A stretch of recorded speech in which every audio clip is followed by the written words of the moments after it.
This podcast is brought to you by Penji. Penji is a creative subscription service that gives you access to pre-vetted, agency-trained creatives from all over the world. From graphic design to illustrations to social media management and web development, it's all included for one monthly price. It's time to say goodbye to the hassle of searching for top-notch creative talent. With Penji, you get quality and consistency delivered right to your inbox every day, carefully crafted for you by humans.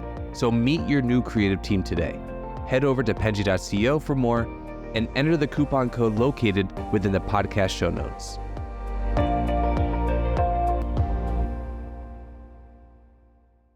Alrighty, hello everyone, and welcome to the Fully Managed podcast where we discuss marketing and business tips to help assist you on your business journey.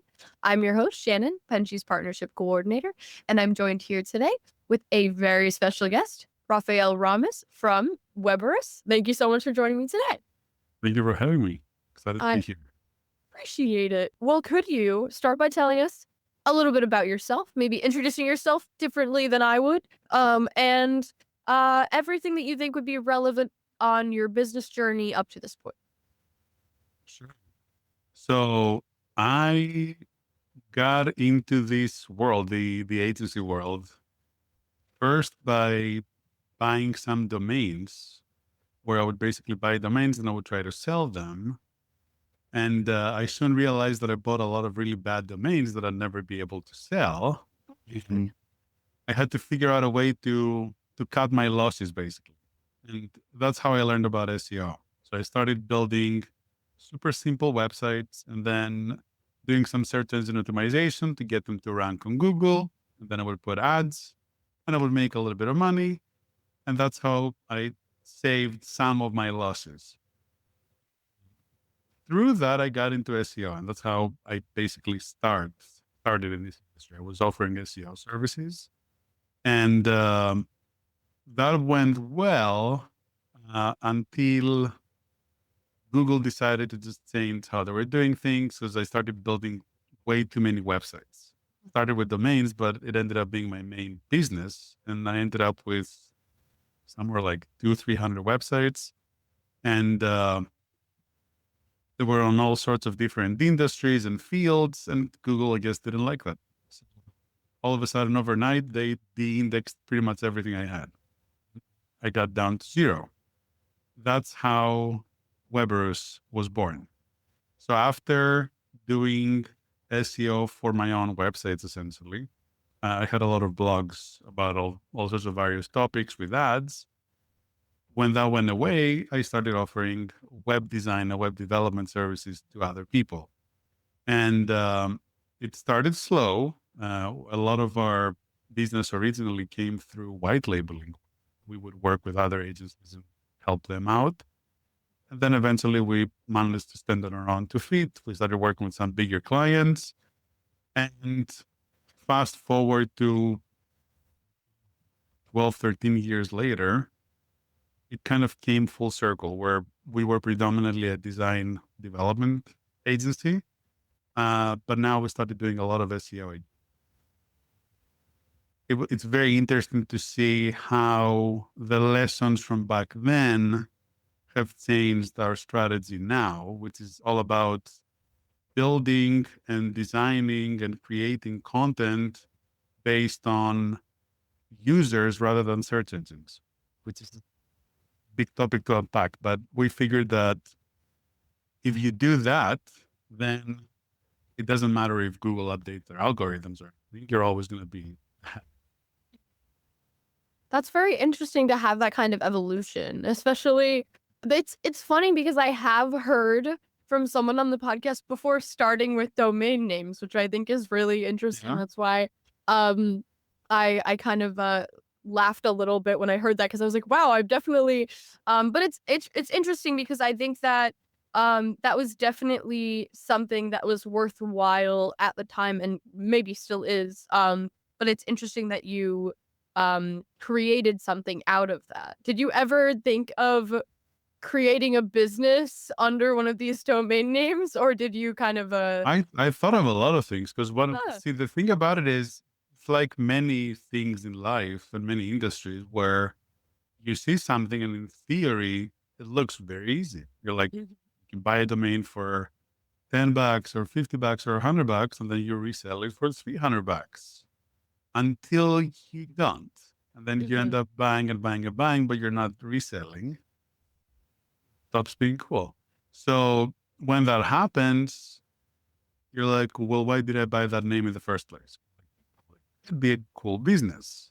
So I thought about starting businesses. In fact, I even built an e-commerce website that I was going to start the outdoor space. It was with tents and things like that. But I never got to it just because it's difficult. And I find whenever you start a new business, oftentimes it will take some time until you're able to see profit. You have to either be doing something else to live from while you're building the other business, or you need to somehow make ends meet, you know? And at the time, there was just no time. I had to choose either to focus on building websites that would pay the bills, or start my other business, which would be the e-commerce site, which really I didn't have a passion in. It was more about how can I lose the least amount of money after making my mistakes with the domains. Well, that makes a lot of sense. I think that's very funny because I do think that oddly enough, a lot of businesses start with a mistake, quote unquote. Like I actually really like to hear that because I think that some extraordinary things can come out of failure, for lack of phrasing. Not to say that you epically failed by buying Oh, these I did. domains, but I surely did.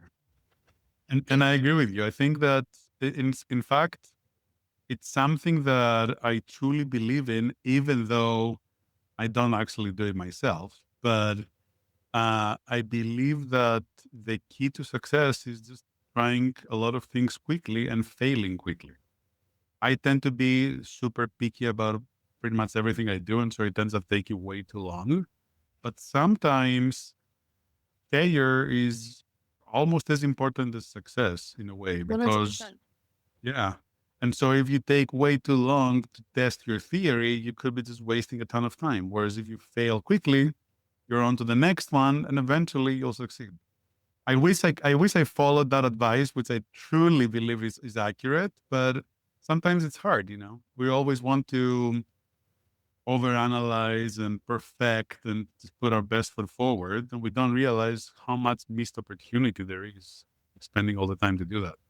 I definitely agree with that. I think that more people regret not trying something than failing at something, and I don't think they have the foresight to see to compare the two. And I think that once you miss an opportunity to try something, you have no idea whether it'd fail or not. So I think that retroactively you're noticing that you could have Right. done that thing and you could have been successful in it, but you would never know. Exactly. Exactly. It's just so hard. I wish there was a way to kind of mute our feelings and push through and just do it, you know? I It would Really be a hard. really nice off switch to have every once in a while. The Yeah, turn off right? fear switch. Mhm. Or the Absolutely. that was easy button, the equivalent of that, but for Yeah. Yeah. Yeah. Yeah. Yeah. Exactly. Exactly.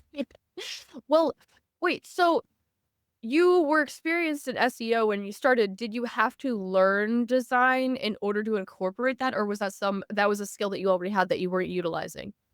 No, I sucked at design back then. So what happened was I built all these websites, and I got to a point where I had a big team of writers, because SEO back then, to this day, a lot of it is about content. And I had this big team of writers that would keep writing new articles, and I would keep publishing them in all the right places. And then Google penalized us. Uh, it's what we call a manual penalty. So it wasn't algorithmical. We weren't doing anything black hat or anything like that against the Mhm. terms. They just decided that there's no way that this one account is an expert in all these vastly different industries: loans, fashion, diets. We had literally everything. And And when that happened, it was literally as if you just took the ground off my feet, you know, it was earth shattering. And I decided that I never want to hear about SEO again because it's something that it can be taken away no matter what you do. You know, we don't really have control over what Google will decide to do with our website. We have some control. We can put our best foot forward and all that, but ultimately they decide. So when I started my website for Weberous, it was just a video. That was it. I did not want any content because I didn't even want Google to look at it. And I started learning how to do basic design, but pretty early on, I decided that I'm just not a designer. I have a very good eye for design and I can tell you what will work, but I cannot actually do it. And I brought in a designer back then who is actually with us to this day, 12 years later.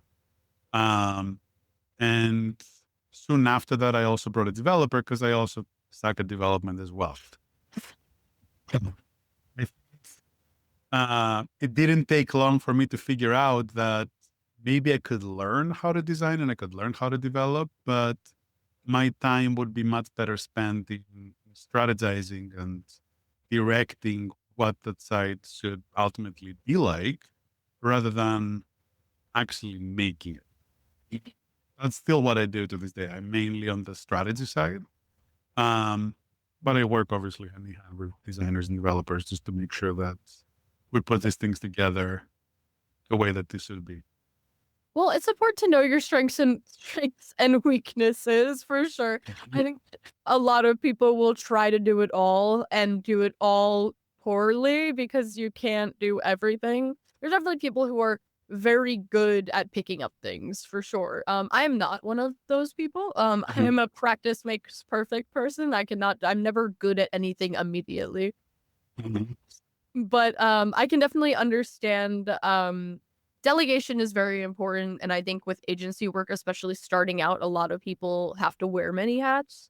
So it's nice to be able to delineate different positions that you think are not your strong suit. So it's admirable to be able to do that so early on. Yes, it's difficult, but it's also important. I find that one of the most difficult things is when you can do something. If you cannot do it, then you just have to hire someone, right? But if you Mhm. can do it yourself, very difficult to bring on someone else because then everything they do, now you're thinking, could I have done it better? Yep. You know, could I have done it cheaper without having to pay someone else? So in scaling an agency, that's always but that's another, I think that maybe one of the most important lessons as a business owner is that trying to do everything yourself is almost always a losing battle because you can do it and it will save you dollars, but it's not going to save you money because ultimately you're bottlenecking your business.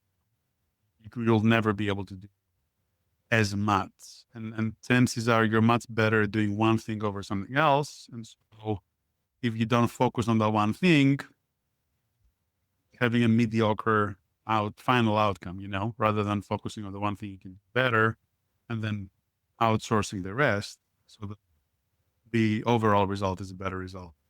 I definitely agree. I think it's also sometimes people actually can do it all and do it well, but after doing that for so long by yourself, I think a lot of people take on so much that they kind of burn out and lose their passion for what they're doing. And that's also an important thing about delegation is doing too much even when you are able to doesn't mean you should.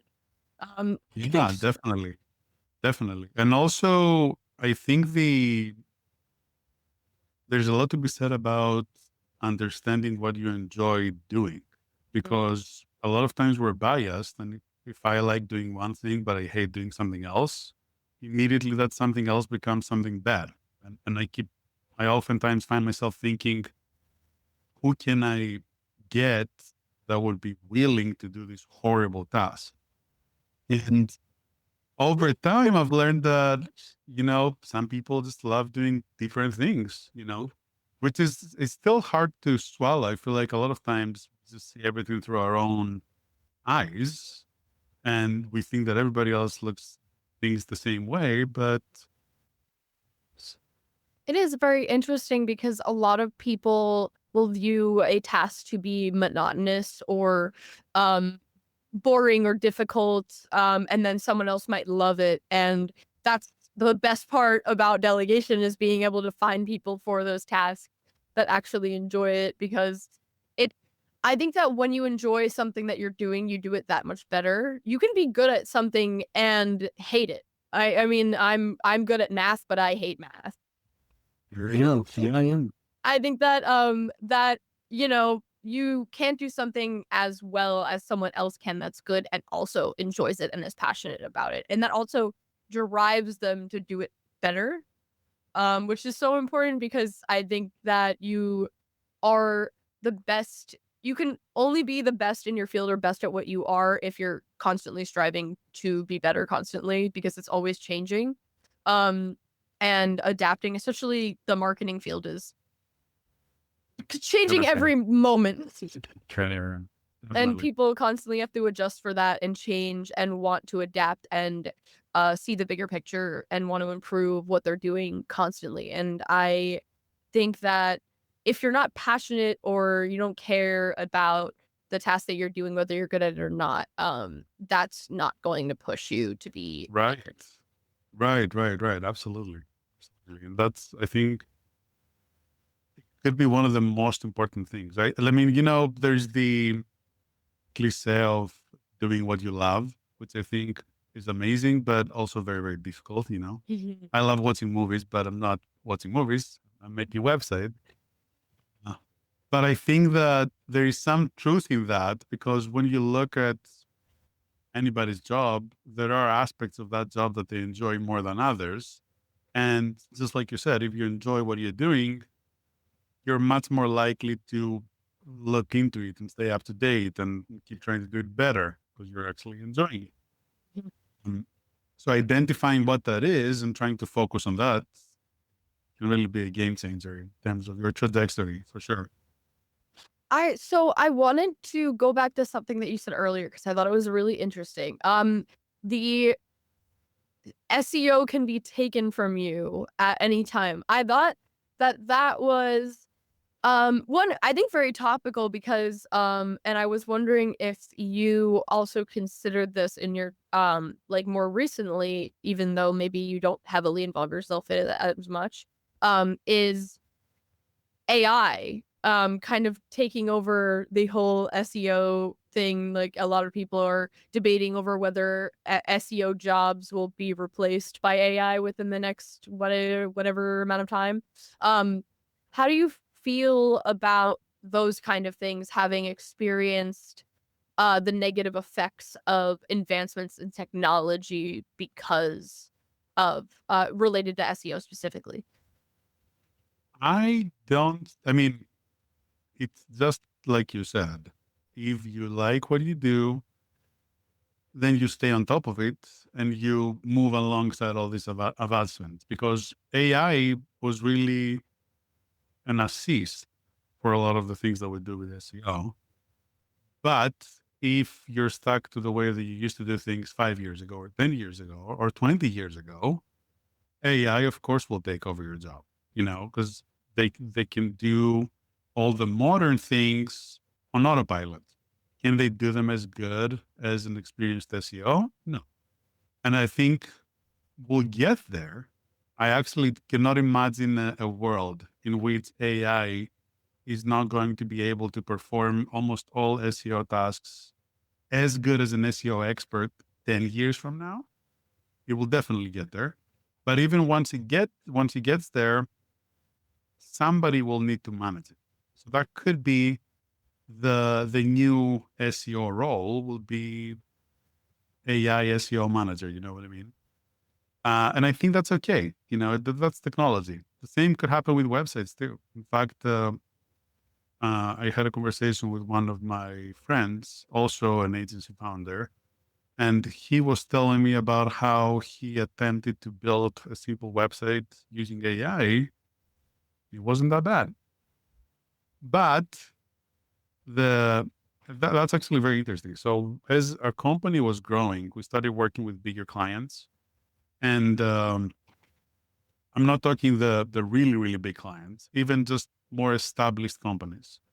And much like what we were talking about doing what you do best, um, a smart person right now, a capable, smart person that's technologically inclined, is able to build a website. It's not that difficult. Not with AI, just with templates and stuff. You can go to Shopify, you can find the Shopify template, install it, and you'll build a website. It will take you maybe a few days, maybe a few hours if you're good enough. But if you run a company that is successful and that is growing, number one, is that the best use of your time? And what would it cost you as an amateur DIY web designer to build a website for your business versus how much more would you make if you hired someone and paid them and they're an expert in that field to build it for you? Mm. And I think that's a huge thing that a lot of people kind of forget. They're like, we'll see this with prospective clients. I'll see it when I have conversations with other people where they say, well, nowadays anybody can build a website with ChatGPT or blah, blah, blah, GoDaddy AI builder or whatever.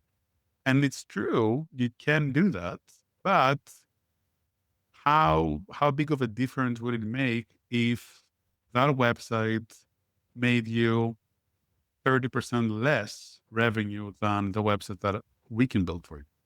If that number is very small because you're a brand new business, then do it. Start like that. Don't spend a lot of money on a website. Test your theory out, see if it works. But if you're making a few $1 million, then all of a sudden, a 5% or 2% improvement on your conversion rate or your revenue more than pays for the cost to have an expert build your website. So then it becomes a no-brainer. You don't want to take the risk to do the free version or the DIY version or the cheaper version even, because the cost, the missed opportunity cost way outweighs the actual cost of the product, the service rather. Yeah, I think that also goes back to the notion not doing something just because you can, because it might not be as good as, giving that task to someone else or hiring someone to do it. Because of course, I definitely agree with you. I think that the average person can, I think maybe not even a smart, capable person. I think Yeah, the I don't average disagree. Yeah. can create a baseline website, but will that be good? No, maybe. I don't even spoken to agencies where I've seen many, many, many, many websites for agencies specifically that make websites and they're not great websites. Right. Absolutely. Don't have great websites. Surprisingly common, but It's yes, I hear very you. funny. But I think that those scenarios, I assume at least that is the tool that they might be using to, and a lot of people would be using that to assist them, like do maybe the menial tasks that are involved in making a website and not actually as a Exactly. full website. And those people are the smart and capable people that already have those tools to begin with. And I think Right. that they can use AI to make something that much better. Whereas someone who's just using it with no knowledge or very little knowledge on how to create a website are just going to make something that may be mediocre, maybe a little more than mediocre. And I think that that's the best case scenario Right. is. I agree with you for sure. And what I will sometimes say is, um, when you build a website using a template, a lot of times the template that you're using is made by a world-class team that has amazing designers and amazing developers. I would argue that most best-selling themes are world-class quality websites.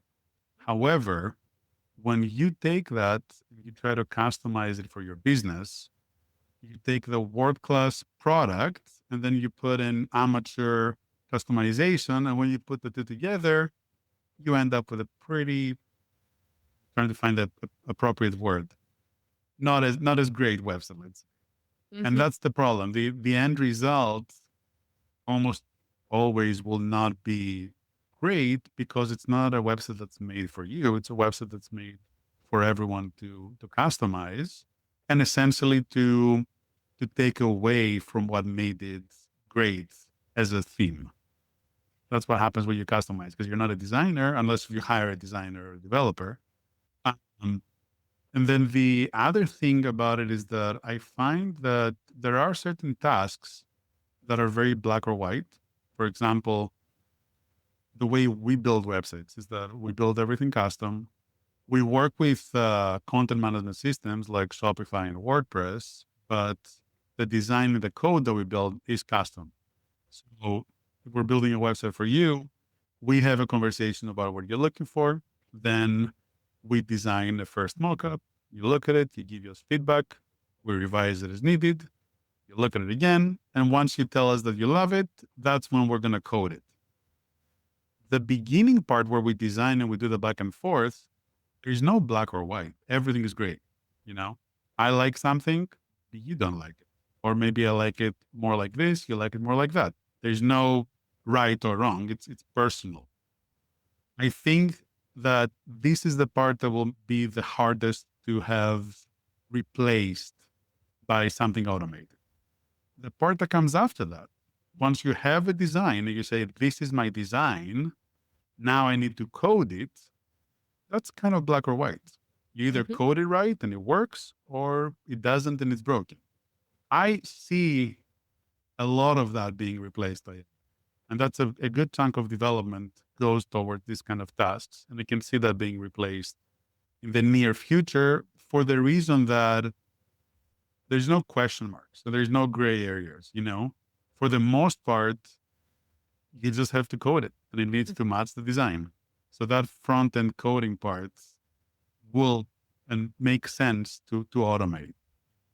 Yes, I definitely agree because I think at this point, AI is not creating anything original. It is just making copies or pulling from certain areas of the internet. Whereas design, I don't see being replaced by AI unless you want something that isn't original or not going to stand out.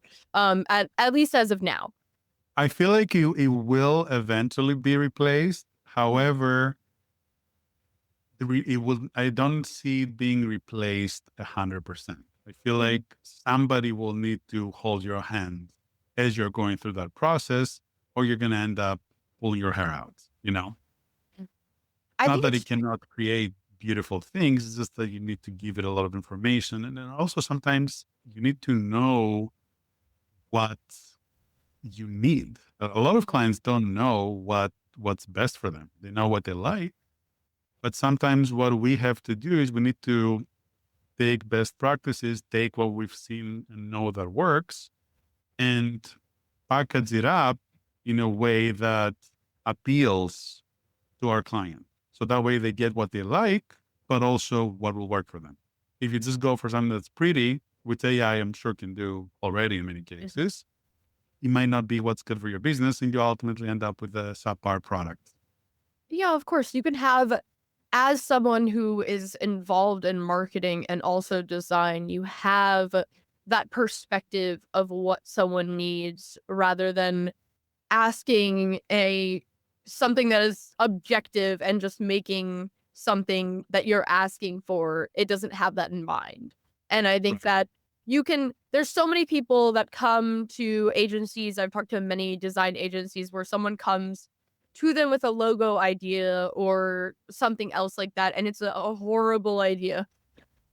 And you can have AI make you that horrible idea. They won't tell you that it's a horrible idea because they're not a human being that can objectively tell you that something is not going to work for you. And if you have the foresight to ask, maybe they can do some research on that for you and pull it from the internet. I have the perfect example. I am extremely particular about any kind of articles that I write. So I can never have an AI write me an article for for my personal articles, but I oftentimes use AI to help me create an outline. And then basically we have a great outline, and then I will write the article, or I will, narrate the article, or something like that. That's my process.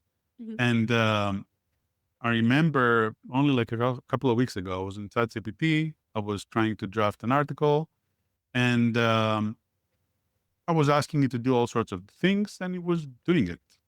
And then at some point, I'm reading the outline, and I see that something is very clearly repeated and even contradicting itself within that article, within that outline, essentially. And I wrote, because now I have conversations with it. Mhm. I You're mad said, at it. hey, we're saying this, but also that. That doesn't really make sense. And the answer was, yes, you're right.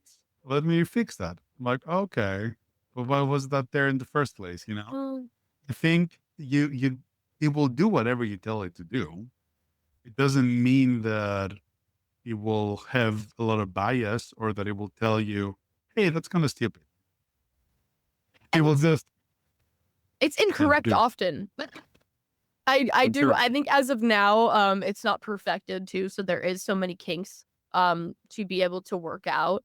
Um, and I think that that's just how it's just technology developing, of course. But I think that people really need to keep that in mind, because I think that especially when people are a little maybe pressed for money, they might need to rely on it a little more than you maybe should. And that's completely understandable, but I think that you still need to monitor it and make sure that everything is up to your standard. You can have AI write you an article and it might be average, but you can also, if they can do the majority of the work for you, you can just go through it simply and make it better and tweak it and make it better if that's what you want. It might not be something that is original at this point in time. But there's so many people out there that are saying the same things and just in different ways, so it doesn't It's always have very to be original. right. I think it's very, very difficult to be 100% original. A lot of it comes down to how you essentially present an idea, even if that's not a new idea. I really think that's huge. I could not even count the number of times where I saw a TikTok or an Instagram video or a YouTube short where somebody says an idea, and I'm just blown away. And then I realized that this is something archaic, but like nothing new. Just that the way that they said it just clicked.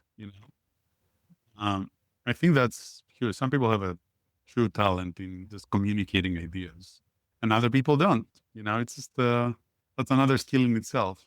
So I think when it comes to articles, the way that you write and the way that you draw someone in, even if what you're saying is not necessarily original, can make a huge difference. I think that is a really great note to end on because we're a little over time, but I truly do agree with you. And I think that to understand that is really important, especially when doing things like content writing, is to be able to make sure you're phrasing or creating something in a certain way and presenting it in a certain way that will appeal to your audience and not just thinking that you can create an original idea, because I agree with you that it's difficult to be original. There are so many people on this earth shouting things into the public, and especially even artistically, I always thought this was very interesting. I took an art class in college way back that explained that you can copy tastefully in art and no one is going to question it, because everyone pulls influence from everything, and you're never going to technically create something original that no element of it has been created before, but the Right. way in which you create it is unique. And I think that that's something that no one can really take away from you. Even AI can't take away from you as of now. Maybe. Yeah, exactly. I also just on the same note, we maybe like a year ago, we started a marketing campaign, like an outbound marketing campaign with Facebook ads and a funnel and all that, to promote our SEO services. Very smart. The interesting thing about it is the way we do SEO is very, very different than a traditional SEO company, particularly for e-commerce. And I could get into all the details and all that, but I'll just say that people can Google and figure that out. But the takeaway was that because what we do is so unique and interesting from a technical perspective and as a general approach to SEO, I thought that people would just love understanding it and just really getting what we do. And I literally created a video, it's maybe like 5-10 minutes, where I gave them the strategy. And I said, if you want to do it yourself, do it yourself. If you want to hire us to do it for you because you don't have time or because you want to do it scale, hire us to do it for you. But this is exactly what we do. And when I was doing that, part of me was thinking, I'm giving them gold. But another part of me was thinking, this is great because I want them to understand what we're doing, because that set the right expectations. They get why it works, why it will work. And it will also filter out the good fit clients for us, the ones that don't really want to do it. So if you want to do it yourself, do it yourself.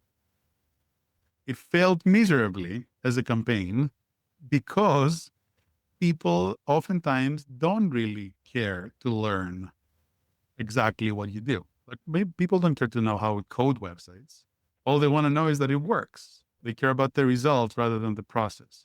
So I think whether we're talking about an article or a website where you're selling a product, you have to think about your audience and you have to think about what they want out of it rather than what you think is cool about. I'm so excited about what we do with SEO because it's so cool and so interesting. And it just really makes perfect sense of why it would work. And yet for people, if I'm running a successful business, I see SEO as just another way to bring more money to my business. I don't need to know the little details of how it works to know that it works.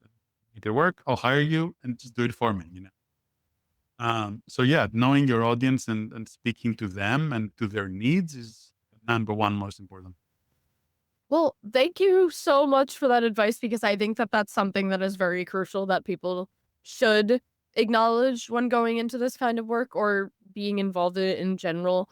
I think that it's very easy for people to remove themselves from thinking about their audience sometimes. And you think that they're thinking about it constantly because they're providing something for a group of people.